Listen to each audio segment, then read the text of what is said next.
It's day 4, number 119, with the man Frank Scalish breaking out some new threads. Some new threads that, like, this is the second or third week in a row, Uncle Frank. We're expanding our wardrobe on day 4, looking very dapper this morning. I tried not to laugh in the intro, but I didn't make it. Well, I muted you, so I didn't unmute you till after the intro, so you wouldn't distract my opening with some cackling. Perfect. I tried to open the intro a little bit differently as well, too, if you didn't notice. Yes, I was a little further away from it, and I me for a loop. I didn't scream "Good morning" like I normally do for that. I know, you threw me. So the laugh was delayed. It was a delayed laugh. Delayed laugh. How you been? Oh, scrambling a little bit. You know, I'm not on the water as much as I want to be right now, and it's really not because of the boat, because of business at hand. Right, because of business. You guys are going to be in for a real treat. I am painting like a wild man. I'm going to have lots of new colors, signature series colors, special colors coming out. I have it's a lot, trust me. So they're actually going to be Frank Scalish colors. Yeah, they're going to be numbered and everything. I feel like a lot of that has to do with the BTO listeners who responded to the color number 7. It does. Thanks, guys, for giving me another job. But the boat, everything's running good, and you will be getting to spend some time in July on Lake Erie. I mean, right? You have yeah. Oh, 100%. I have to. I've got a lot of smallmouth videos I have to get done. A lot of technique videos. So pretty soon I'll be hitting the ground running. It's like this. This time of year, from post spawn till early summertime, these fish are constantly moving right now.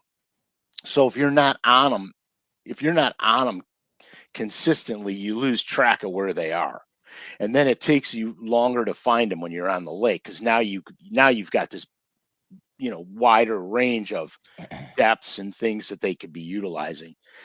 Yep. And so that's what's kind of got me a little buffaloed, because I get on them and then I don't fish for a week, and then they're moved and I got to relocate them. So it's not a consistent thread where I'm consistently on them. You know what I mean? Yeah. And then it takes you longer to find them when you do get on them, because they've gone. You don't know really where to start. Right. Look, we got a wide array of locations listening this morning. We do. You got people calling for a raise for Uncle Frank. Nate, dude, I'm with you, Nate. All sorts of stuff. All right, we got a very interesting show today. I just want to let everybody know what we're doing.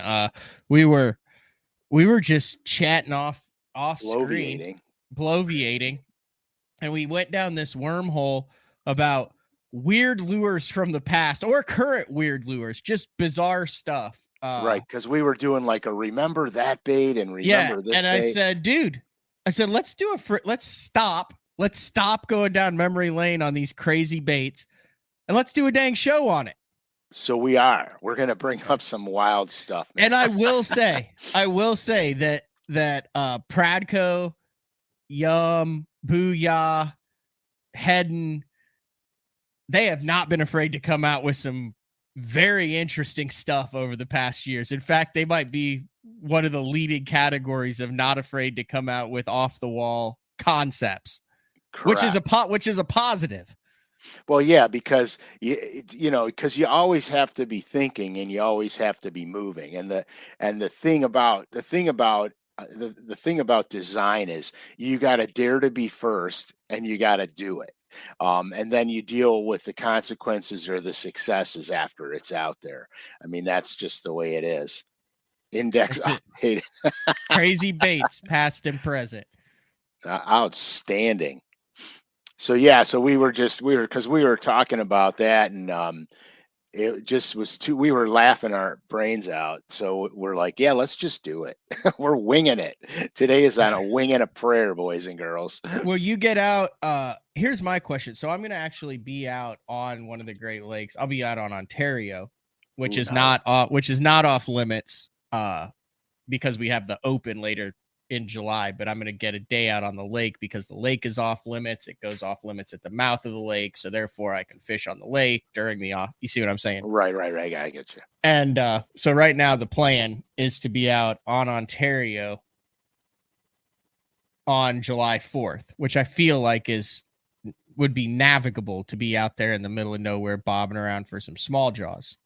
Yeah, because am I wrong on that? Like, you can get out on Erie after when you get out of the harbor and all that stuff. You can actually fish the Great Lakes on major holidays, and it's not that much different than a Tuesday, right?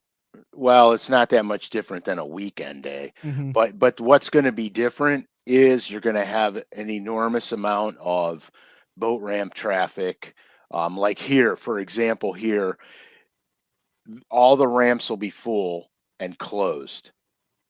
Oh, they'll actually close them once they get full? There's no parking. There's no place to put a trailer, so they close them.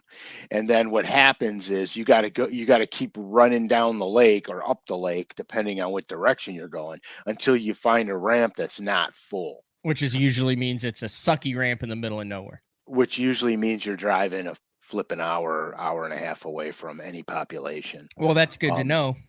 So I'll get to the boat ramp at the crack of dawn while everybody is still nursing a hangover. Right. And then you're going to have another really nifty experience.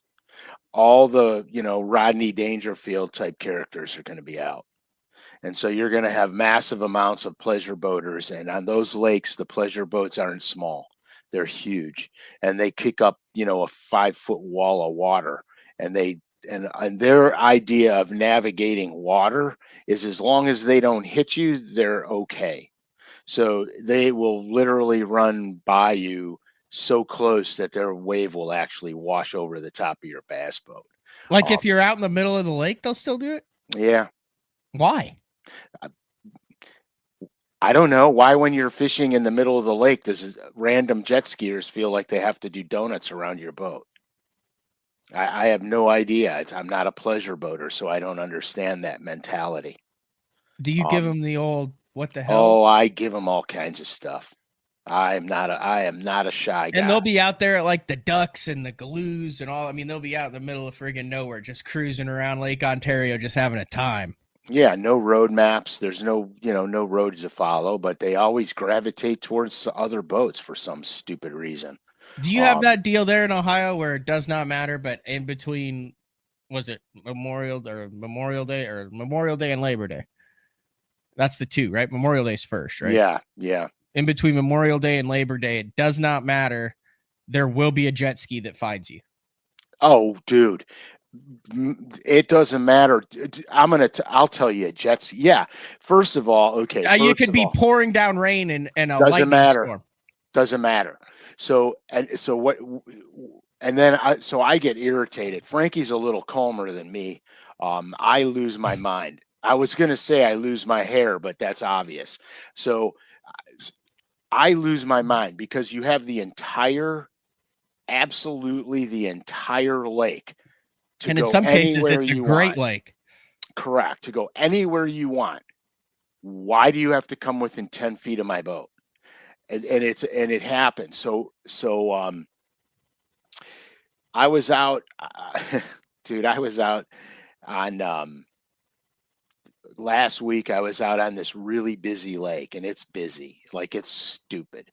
And I was trying to figure out where these fish were in transition. So I was starting on shoreline related stuff, and I was working my way out, just like we talk about in all of my videos, and I was working my way out. So I was on this long tapering point. Well, at the end of this point, the structure does a really neat thing, and I have very good success there. Okay. Well, I am literally a cast off shore.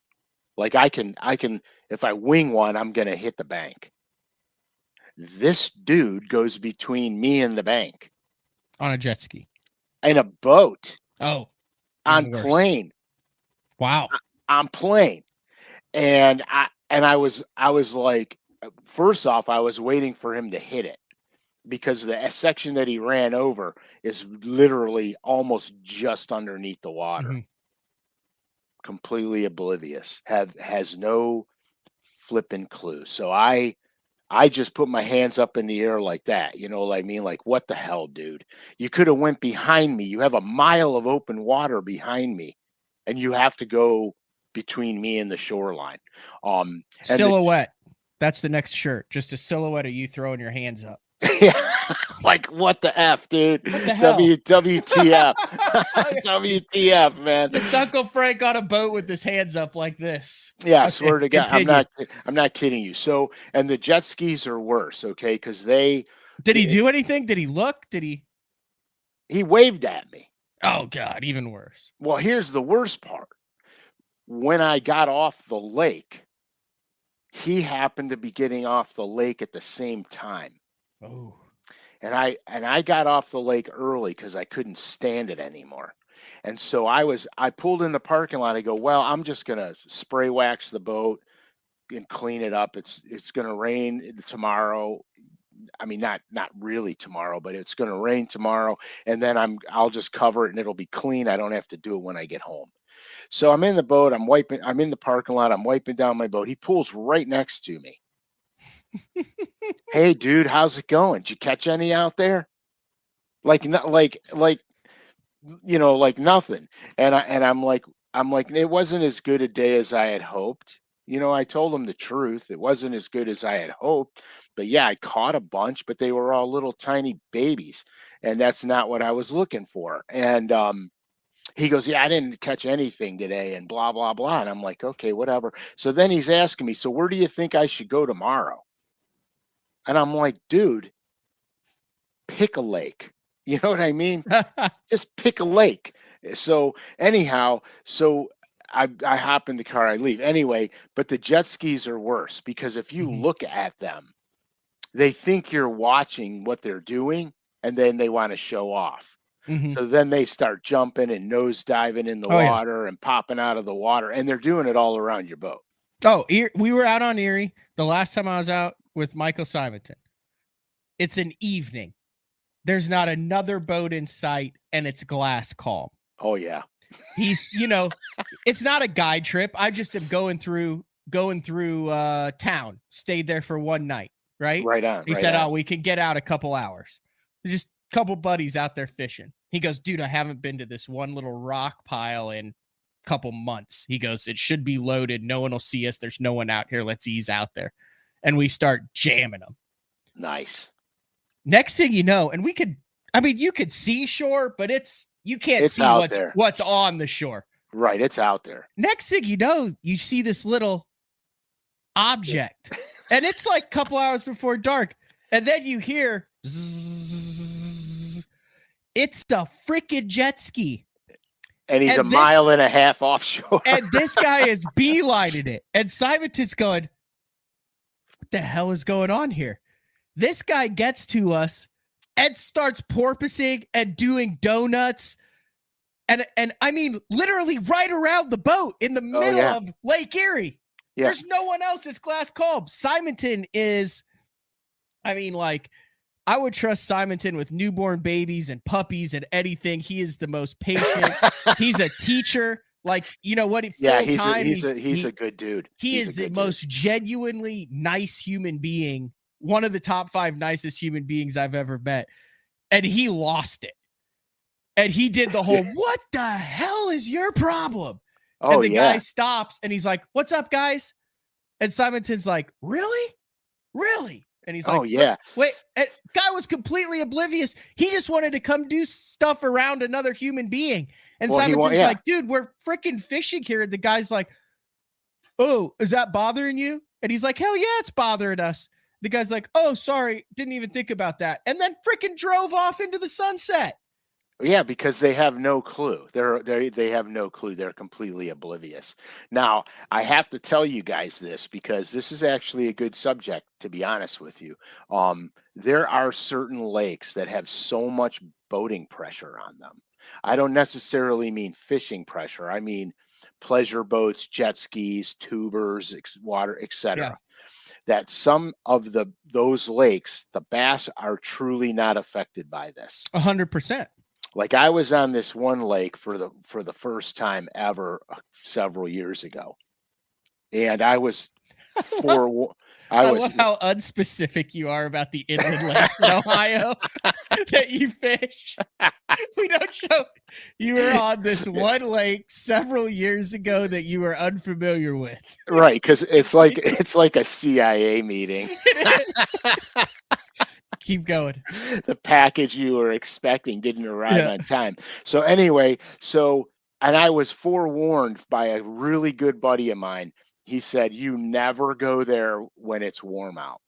And I'm like, whatever. You know what I mean? Mhm. So I brought Frankie with me, and the first hour, 2 hours of the day, I was shedding my skin. I was so mad.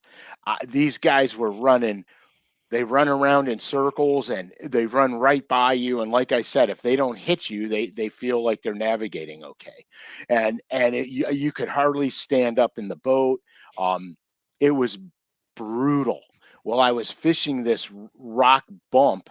Be careful. I think they already guessed the lake in the instant comments. The rock bump was in 4 feet of water. Okay. Ooh. And it dropped off to 8 and then had a little shelf on it and then dropped off to 18. And so I was cranking the edge of the 4 to 8. And dude, this freaking tube guy comes tubing right over top of the hump, and 2 jet skis are behind him bouncing on his boat wakes. And I'm like, I can't even say what I said. I fire a cast out there. I was actually throwing a DD22 on 17-pound line so I could snatch it through the grass. Mm-hmm. And I fire the DD22 right, like on purpose, right behind the jet skier. So he's going by my DD22s, like that. Dude, I don't get 2 reel turns off and I got a 4-pounder. I'm like, you got to be kidding me. Well, once I realized that on this particular body of water, they're not affected by this, I didn't care anymore. And what I found out was the bass got real bitey after these guys would run this shit over. The bass were like feeding. And so they would run the stuff. If I pulled up on a structure, and it happened more than once, that's how I knew it was like a legitimate fishing pattern. And I had as soon as it got run over, the bass went ballistic on them. Dude. I think it's because it spread the bait fish, put oxygen down in the water, made everything a little bit confused, and they opportunistic sitting on that structure. I think it has more to do with how they bait fish cartwheeling around down there. Right, they scatter the bait, and everything gets in the feeding zone. I had heard about this from brown trout guys, where the big barges would come up these rivers, and they would kick up all the current, and they would get all the shad and all the emerald shiners and stuff, and they would get all in that current and get all disoriented, and the brown trout would feed on them like mad. So these guys would literally cast their baits behind these barges when they would come up and down the rivers. So it was really cool to experience, but it was an actual pattern. It actually was patternable. You got a bunch of people that are agreeing with you. Alex saying he caught a 5-pound largemouth right after a jet ski went over a drop off. Nate saying that the lakes in southeast Wisconsin are like that. The fishing gets better with boat waves. Fighting boat control's impossible. I get on a bite on a busy lake, cast into the wakes for bass and walleye. The boat stirs everything up. I will say, I have experienced this a couple of times, Frank, and I'm glad we're talking about this because this is key this time of the year. Oh, yeah. Hartwell. I was in the Bass Nation Championship in, it would have been 2017. And I was on a topwater bite. And on the first day, it was glass slick. And I was right there where the Anderson Island meets. I mean, there were big schools of fish out there. You were fishing on the saddle. And I couldn't get them to come up on the topwater anymore. And I knew they were down there. Well, once the traffic started going, it was a great, beautiful kind of fall day. I'm trying to see if there's a date. There's not a date. I think it was the end of September, beginning of October, but it was a great day. And once boats started going past, you'd get your top water in the boat wake, and they'd come up and they'd eat it. And every fish I caught that day was, I would wait, especially like if a cabin cruiser or a ski boat came past, that was the best. So then I started figuring out, well, hell, I wonder if I could stop on these things and do a bunch of donuts myself. You can. And I would set the dang boat down, and I'd get 5 or 6 good casts in where they would come up. And then that's a thing. Certain times when they're on the bait fish, you can make your own wakes and catch fish. I learned that on Hartwell by complete randomness that you said Hartwell. I saw guys doing it on Hartwell during the blueback herring spawn. They would run up on the saddles with their bass boat, turn around, pull out, get on the front deck with super spooks and wait. And then and they would cast the super spook because they're pushing the herring down, and then the bass are pushing them back up. I actually saw that done on that. Oh, lake. I see. So those herring are suspended far enough to where they're not coming up. The boat comes past, the herring shoot down, the bass go, there's the herring. Then the herring shoot up to the surface. They follow them, and you've got a split second of opportunity. 100%. Because I was BSing with a local dude there, and he said, you know why they do that? Now, this was probably 15, 16 years ago. I go, no, I don't. He goes, they're pushing the herring down. Then the herring go down and the bass run them back up. And so I said, okay. I didn't even realize that was what was going on. Yeah. It was really a cool learning experience. The other time, so the first, I remember also vividly, one of the first times I ever caught him at my local lake at Thunderbird was on a weekend. It's all clay in Oklahoma. And the boat wakes from the skiers and the wakeboarders, I mean, it was a busy, hot day, had made a very hard mud line. And I was catching them on a rattle trap right at the edge of the mud line. I could literally just cast down the mud line and catch him. Now that bite, as soon as the mud line was gone, that bite was gone. Right. They use the mud for cover, for ambush. And you know what happens when that mud line comes out? Here, I'll show you. I know exactly what happens. Because that's a I do this muskie fishing a lot. So Frank has gone to the drawing board. Yeah, so I'm making the mud line, and I'll explain myself here. Okay, so I don't have to do a top view, but so the mud line, the mud comes out, comes out, but as the mud gets farther away from the creation of the mud line, you've got this pocket of clean water underneath it. And the bass hang out right on the edge of that dirty to clean water. Because it's only dirty on the top quarter of the water. Correct. And it basically creates a shade canopy for them to ambush the bait fish that are right where the water starts mixing. 100%. I do that muskie fishing a lot. And that's just an opportunistic deal. Totally, either wind or man-made. Correct. 100%. That mud line diffuses as it gets farther away from shore. It gets narrower. So at the bank, the mud line is all the way top to bottom, and then as it gets farther away from shore, the mud line gets thinner and thinner, and then very sparse, and then you get light penetration. It's got like a clean cavern underneath it. It's really kind of a neat deal when you recognize it, you could run it as a pattern. It's pretty sweet. Now, are you throwing the dancing eel into that? So we're going right there, baby. I don't care. I was just giving you an in. We can keep going on. I mean, right now we're on kind of bizarre patterns. Yeah. So let's go. So let's throw that dancing eel up there. Cause I had some of these at one time. So this bait was a fantastic concept. Back in the day, it was one of the first to have the plastic. It was like a hard bait with a plastic trailer. Okay. They make baits today like that the plastic is replaceable, and a lot of musky lures have it, where you have a big ribbon tail on the back of a wooden bait, and it's replaceable. So the concept was great. It just never caught on, which I don't understand, because if you look at that bait, you're like, well, yeah, I mean, it makes total sense. You know what I mean? It just makes total sense.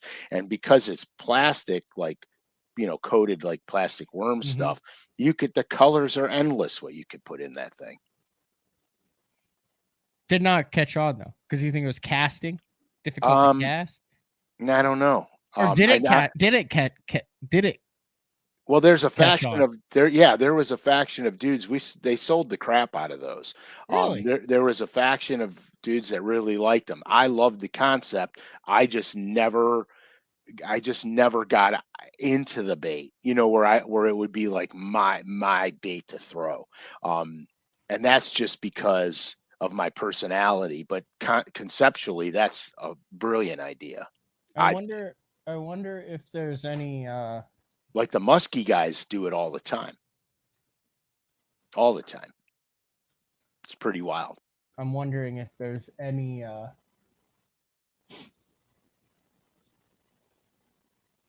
what are you looking for? I'm looking for any videos of it. Yeah, but good luck. There are not any on the water videos. There's one. I think that was before social media's time. Oh, here's a picture of a guy throwing a dancing eel. There you go. Video of a guy throwing a dancing eel. Can you pull it? I'm more curious than the audience, probably. Yeah, it actually gives you a great, no audio, but it actually gives you a great idea of what that bait looks like. That's very interesting. I forgot about that thing. Is it available today? That's bad. I don't even know this. Some of those colors look like today's colors. Yeah, there were a couple very progressive colors. Right. Okay, dude, throw it in the water already, for crying out loud. I don't know if there's a. Can you see it at all? I can't see the bait. I don't know, but those are two kayak guys literally casting towards each other. Yeah, that's kayak the crotch shot. That's the jet ski mentality. Hey, he caught one on it right there. Yeah, he's handling it like he wants to get hooked really bad. Yeah, that's a bad.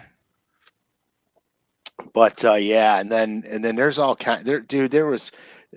How about that? Dude, do you remember that buzzbait with like the 14-inch arm or whatever it was? We're sticking with the Bill Dance theme. Well, yeah, for a minute. There it is. Look at that thing. For me, I want the meat end of this, the hook, the skirt. I want it right next to the blade, because when they come up to get it, I want them to get it. The concept behind this was you catch tailors. You catch the bass that are trailing the bait that won't commit.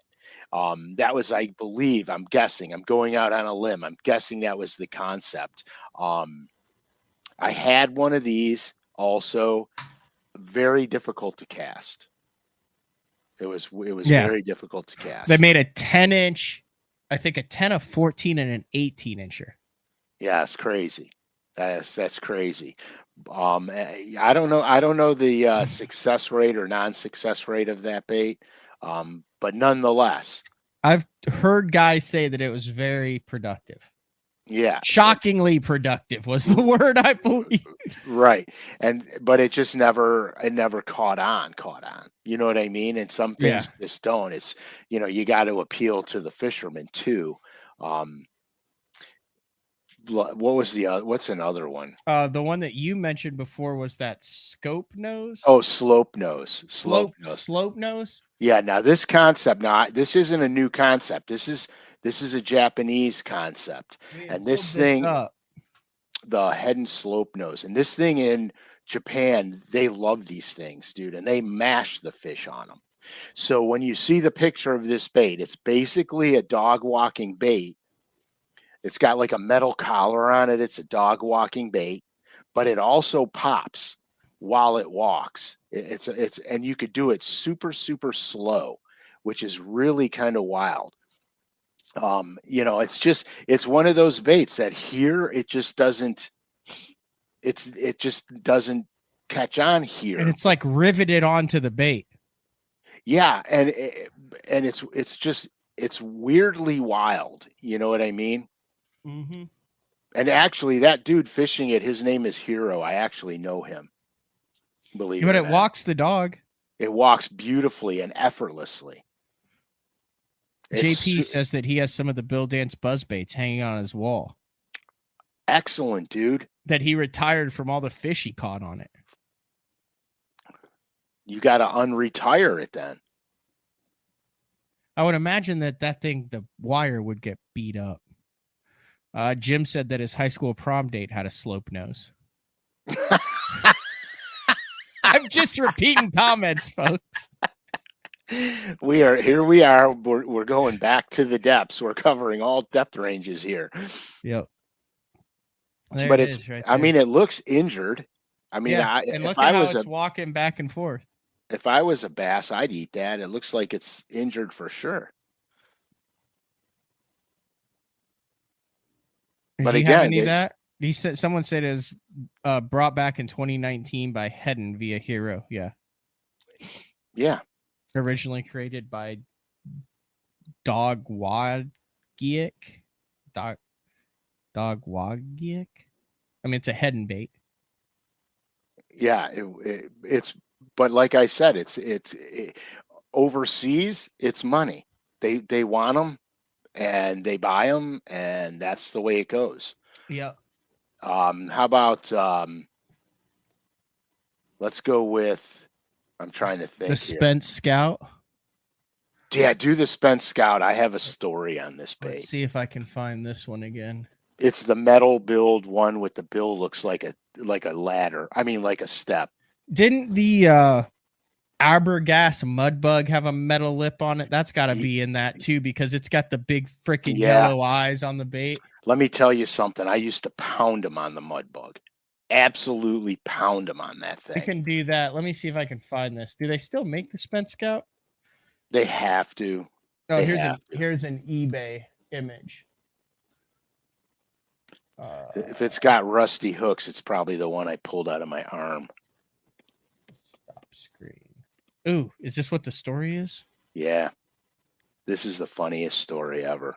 It doesn't sound funny. There it is. Is that it right there? Yeah, that's it exactly. So it had like the little skirt on the back. It came both ways, and the one that was actually embedded into my arm was the top one, the top left. So here we are. We're on the Red River. It's one of my first elite events. We're on the Red River, and I'm catching them really good. Not on the Spence Scout, okay? Not on that lure. And I'm catching them really good. And I have a pretty sizable limit, and I'm in 7th place in the event so far. So I had to upgrade, and I had one fish staked out in this tree that was somewhere around the 4-pound class, which would have upgraded me immensely. So I'm like, I gotta go catch this bass. And I told my non-boater, I screwed up. We spent too much time here, but we were catching them all day. Mm-hmm. We have to go back and lock through to go towards blast off. We got to go through the lock, and then I'm going to have a hell of a time getting to this tree, because anybody that's been on the Red River, especially before the winds and stuff snapped all the trees off, it's a jungle. It was a jungle, and you're literally driving your boat over stuff to get to these back areas. Anyway, long and short of it is, I tell the guy, just let me cast a few pitches into this thing before you start casting around, because this fish could bump me up into the top 3 in this tournament. And so he goes, yeah, no problem. So I pitch into the tree, and I pitch on the one side. And as I'm feathering my Texas rig down there, his lure, pew, and it goes right into the branches of the tree. Then they're stuck right into the branches. And so he's getting ready to reel down and jerk it out. I go, no, dude, give me that. And so I get his rod, and I'm going to bow and arrow the thing, because it's very unobtrusive. You basically hold the line in your hand, and you pull the other line the line go into the lure, taut, and then you let it go, and it usually will knock it off the branch, and it barely makes any commotion.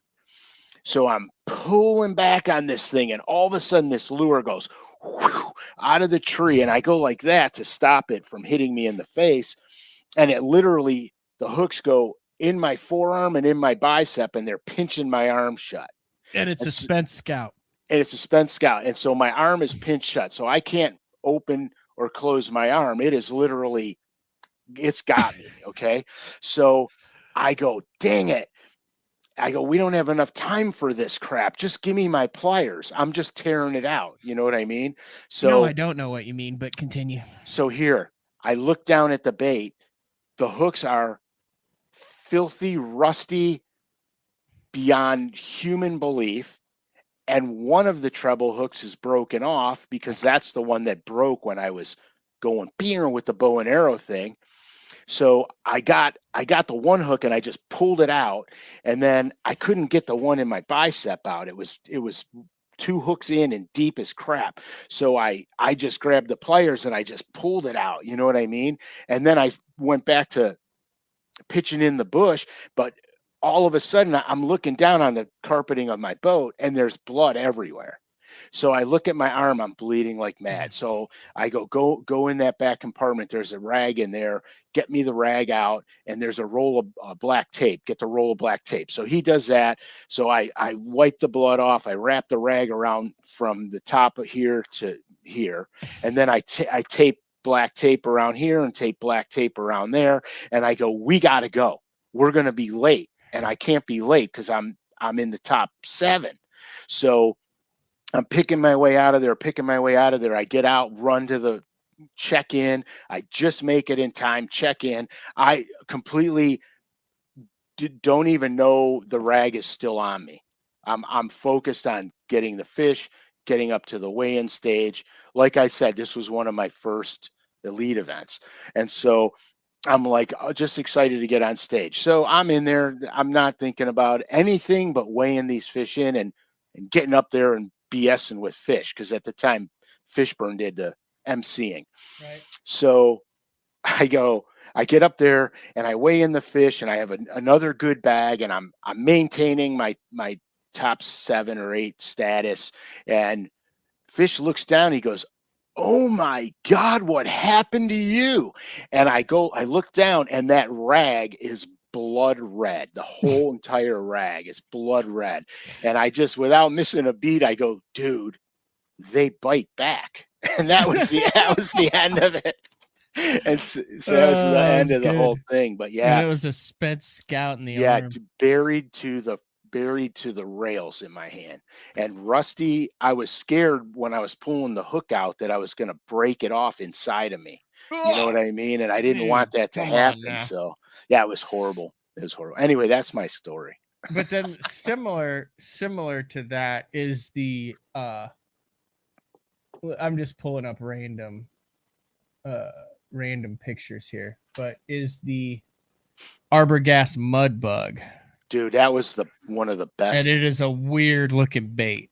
It was one of the best, dude. We trolled that bait a lot on this one inland lake for walleye. Metal lip. Yeah. Hooks that were screwed into the bait. Weird ring on the front. Yeah, and those are actually saltwater hooks on that one. But yeah, that bait dug like a champ. That's why they called it the mud bug, because it literally would dredge. And so we trolled that thing for walleyes and smallmouths on some of the inland lakes around here back in the old days. That bait and Hottentots. Hottentots was another one with a metal bill. And we did really good. We did really good on them. Why have metal bill lures not ever really kind of taken off, for lack of a better term? I can't even answer that. Maybe they're just not sexy enough. I don't know. Maybe the process to build them is too cost prohibitive anymore. I'm sure there's some metal build baits out there. I'm sure the Hottentot's still out there. Yeah, the Hottentot's still out there. Would that be on Hold on. That was a good bait. I could used to catch the crap out of the walleyes on that bait. Inland. It's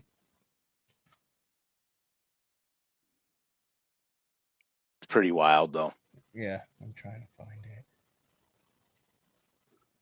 it. This was the other one that we came across, which there's been a lot of Japanese versions of that, but the crazy crawler. Have you ever used that? I've never used it, but dude, they do great things in the water.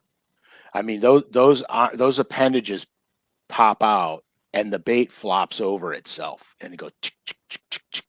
I mean, there is a lot of Japanese style baits that have taken that to a whole nother level. Because this is old school bait.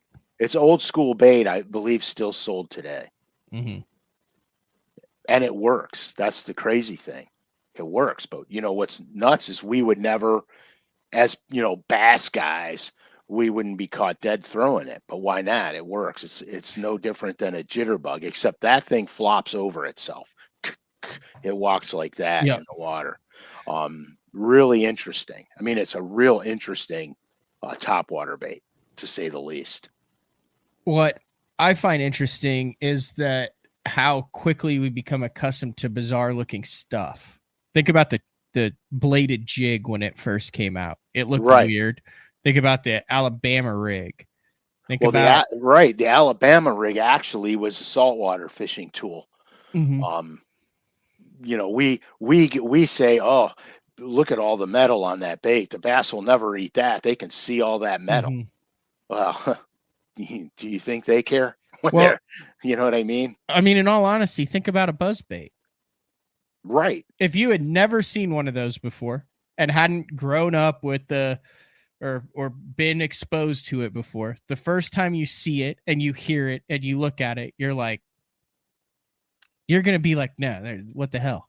Right. But except that it's a fish catching machine. Well, you know why bass eat buzzbaits so ferociously. They think they're baby bass boats and they want to get them before they get bigger. I think you've said that one time. I did. I'm repeating old jokes, guys. I like it. Another one. Material. No, that's a good one though. Another one. Whoa, let's hit the volume. Another one that you're not used to is that jitterbug. I mean, that's an odd looking lure. Look at the mouth on that thing. Right, but that thing there is so underrated by the hardened bass guy. I have those in black, and I'm telling you that right looks now, phenomenal on the water. You should hear it. When it moves, it goes. Why don't guys still use that bait? Because it doesn't look cool. But I'll be honest with you. I've got black ones, dude, and I mash the fish on them. Look at this thing. Yeah. Look at that. And here, that bait there, not only is that bait underutilized by the ardent bass guy, a lot of pond guys throw it because it's deadly. When I grew up, I night fished with that thing on the golf course ponds, and you couldn't keep bass off of it, dude. The only thing I do to that bait differently than it comes is I put a split ring on it, and then I change the hooks. That's so you put a split ring right there. No, I put them on the hooks. You put the hook hangers. Okay, so if you look at the bait, let's get a okay. The bait, basically the hook is screwed into the bottom of the bait. So the only way to get that off is to cut that hook with a pair of dikes, right? Well, you could do that or you could unscrew it. But I put split rings on it. It drops the hook back a little bit farther, down away from the bait a little bit more. And then I can change hooks on the fly. I don't have to worry about it. And I'm telling you right now, that's deadly.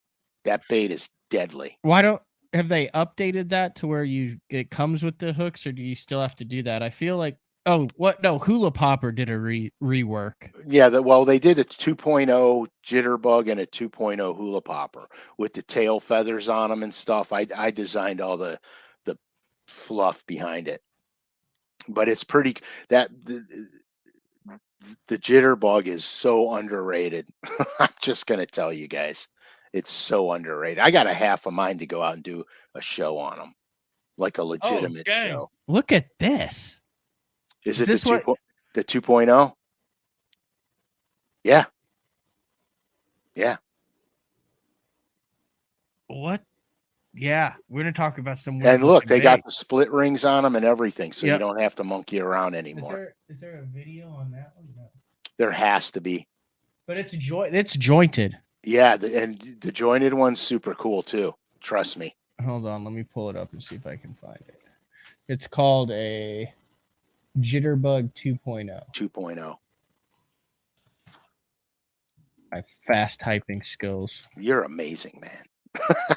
You know why I'm fast at typing? This is no BS. You have any idea why? My mom, when I was a small child, made me do like 30 minutes of typing tutor every single day on the computer. Like would just sit me down as a young lad in Decatur, Illinois, and I would do typing tutor contests. Yeah, see, you know what's crazy? Back when I grew up, we had to everybody had to learn how to type because you're not supposed to look at your keyboards. That's why the letters are placed in a certain order. It's based on which letters are used the most and proximity to your fingertips. Huh. I found the juice. Uncle Frank. Lay it out there. This needs to be in your arsenal, I think. The jointed Jitterbug 2.0. It's got a split ring on the nose.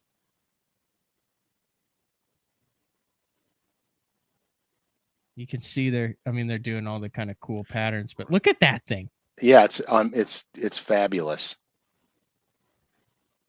Probably one of the most, it's got to be up there as the most, it's not even on the radar, I don't think, of professional tournament guys. I can't remember the last time someone was like, dude, I murdered him on a jitterbug. No, they don't, because it's not sexy. It doesn't look sexy, so they don't throw it. It's not cool. But I still use them today. And they're still available. $8.49. And they're still available on lurenet.com. Oh, is today the last day? Yeah, to use here we go. BTL 100 code. Look at that. You can get 15% off your Jitterbug 2.0 right now. Yeah. Through tomorrow. My cat's peering out the window at a squirrel. You need to go get him? No. She can live with herself. Oh, Bama? Well, I didn't know if Bama was going to go nuts or something trying to get out there. Nah, she'll jump against the window a couple times and realize she can't get through it, and that'll be the end of it. Oh, okay. Yes, Clay's going. Matt was bragging about his words per minute in the 11th grade. I was. You would have contests to see how many either the quick brown fox jumped over the lazy dog. How many words per minute that you could type. Yeah, I know that we had to do that when I was growing up. Its foreign language requirement was keyboarding. Oh, Sean speaks fluent Mandarin, Chinese, and they still made me take a language, so I figured Spanish. He's multilinguistic. Dang. I would have picked Mandarin and just aced the course, dude. What other weird baits are out there? Well, let's talk about one that's still out today and used quite heavily, the super shad, the spinnerbait, multi-bladed spinnerbaits. Yeah, those do look kind of weird. Let me pull that up. It looks weird, but they're still in use today, and tons of guys throw them. And the concept behind that is super cool because it represents a multitude of bait fish, not just one animal.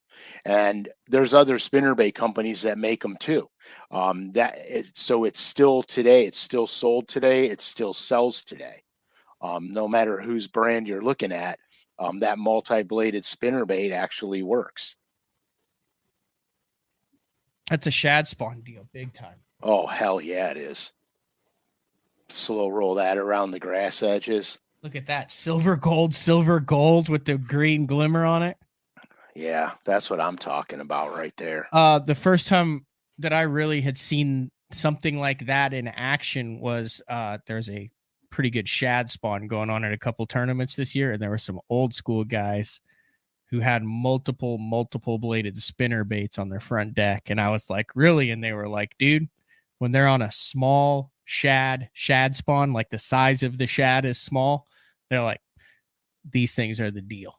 Yeah, the first time that I got turned on to that bait was on Lake Norman when the blueback herring were really prevalent in the lake. My buddy Troy pulled them out, and I go, dude, what the hell is that? And then I proceeded after that day to purchase many of them because they actually flat out work. I'm just getting absolutely lit up. Dudes have body counts and Matt has words per minute. Haha, I could picture Matt at a typing competition holding the first place ribbon. And no pun intended, right? The typing ribbon. That's probably the trophy. It's the two typing ribbons on a little pedestal. Oh, look at this. He's just going by DUH, but he knows his stuff. He's a little lure, old school lure expert. He says, look up the Heddon Stingery. Do it. Let's see it. I haven't even heard of it. I've never heard of it. Oh my gosh. This thing is interesting. Whoa. My nickname was not Fingers of Fire. Or if you're Matt Five Fingers. Look at this thing. That's cool. That's almost, I bet you it works like a one of those structure spoons. Yeah, let me see what else I can find about this thing. Yeah, and then you should do that. You should look up the structure spoons too. Stingery lures.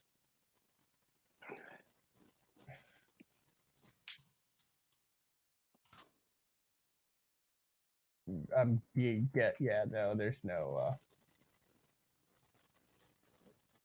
there's no video on that. No, there wouldn't be, dude. Not when that thing was made. That thing was probably made when I got this, when this reel that I have was made. Yeah. And listen, we can go into, I understand that you're going to have people saying, oh, you miss this and miss that. Yeah, miss that. You can go into all the newfangled rat lures and bird lures and beavers and weird looking stuff. We're kind of talking that kind of vintagey old school stuff. That was actually in the market. Not like some of the collectibles, like Bernie Schultz has those intricate shrimp that everything moves on them. Not like that. Yeah, I mean, I'm not even. I'm not. Looks like a South Park character. It really does. It does. But I'm not. I don't collect lures. But I do have some reels that I use. Oh, show those. You were showing me. He said It goes up and down and wiggles. Goes up and down versus wiggling left to right, which also would describe Uncle Frank at the high school dance.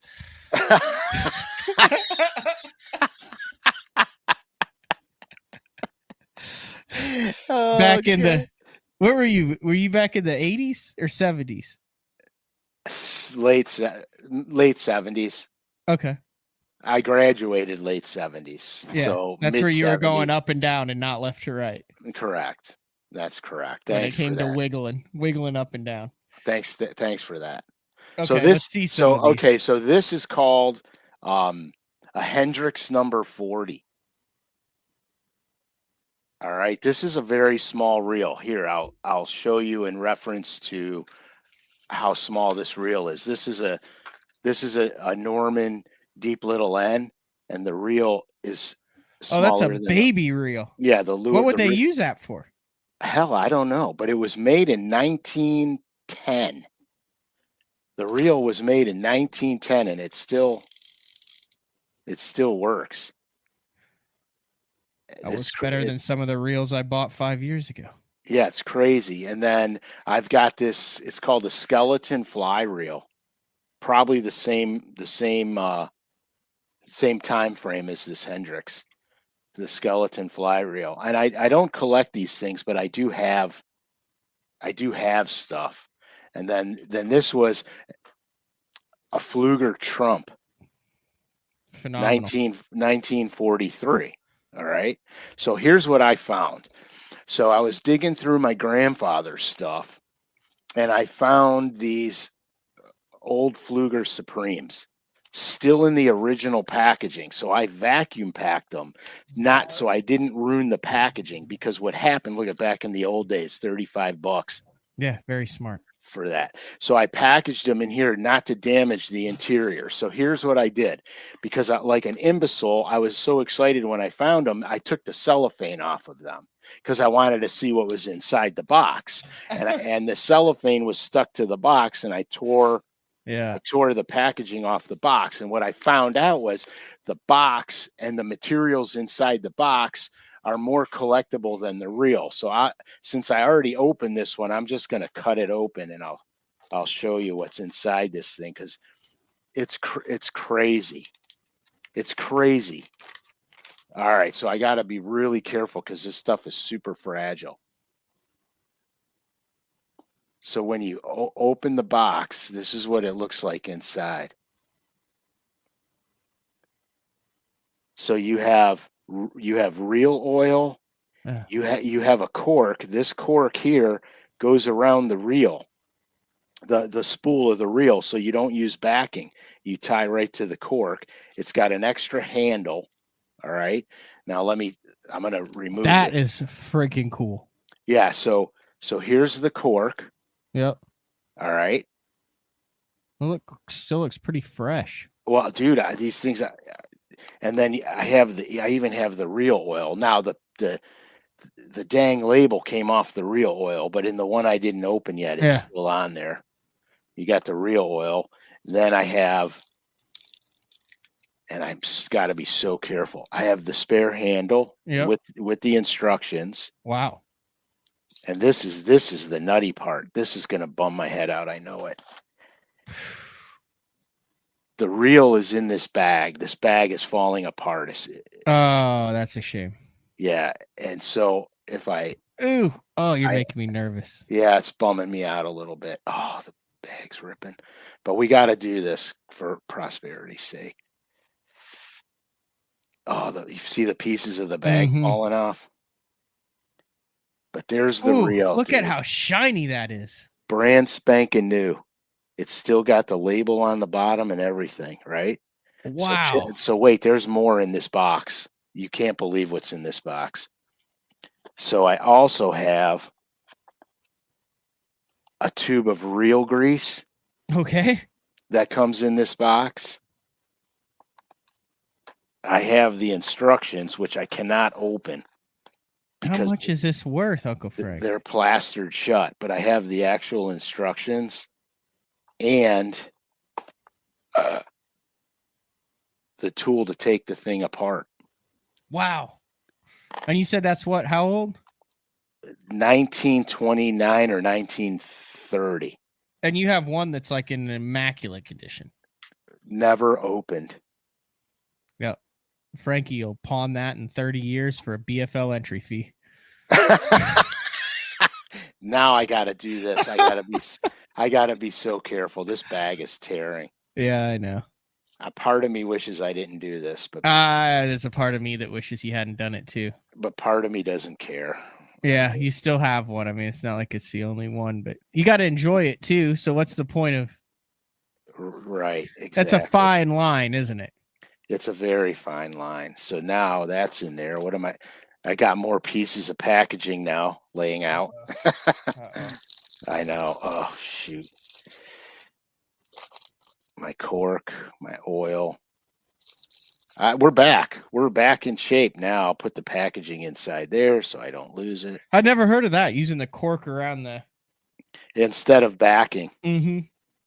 So now I'll have to re-vacuum pack that after today's episode. It's all good. I enjoyed today's episode, Uncle Frank. I did too. I mean, it's kind of very cool. I wonder if I could use this again. No, because I won't be able to get it shut. So, all right. And I have another ancient fly reel still in the original box. Vacuum pack because I don't want to damage the packaging. But yeah, so I thought that was pretty cool. Heck right? Yeah, absolutely.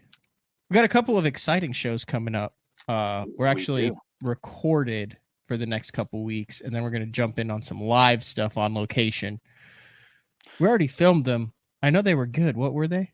We did we did a frog show. Oh, the frog show was really good. Really good frog show. That'll be July 6th. Oh, and we did the boat dock. No, we did brush piles. Brush piles. That'll be July 13th. Brush piles and the frog show. They were all really good. Yeah, and then we're gonna record one more, right? Eventually. Like right now I have to go. I can't remember whether it's the city clerk or the comptroller or something. I gotta get the passport renewed. Ooh, I have to go in, which means I gotta find the I don't understand how, like, the more important a document is, the more careful you are where you put it so you don't lose it, and then you never find it. That's where I am with my birth certificate, and I got to be at the clerk's office by 11. It's 9:33 now. I got everything together except the damn birth certificate. Yeah, and I know I've got it. I know, like, where I vividly remember where I put it, and it's not there. You need a lock box, and only guys my age will know what that's from. My dad tells me that too. My dad is your age. Al Gore, remember? The lock I remember box. him, but I don't remember that. All right. That was a fun one, man. You got to break it up every once in a while. You got a lot of hardcore education coming the next couple weeks on day 4. Oh, they're deep dives. They're very deep. All right, this has been, as the music ends, another edition of Day 4 with the man Frank Scalish. Day 4, number 119.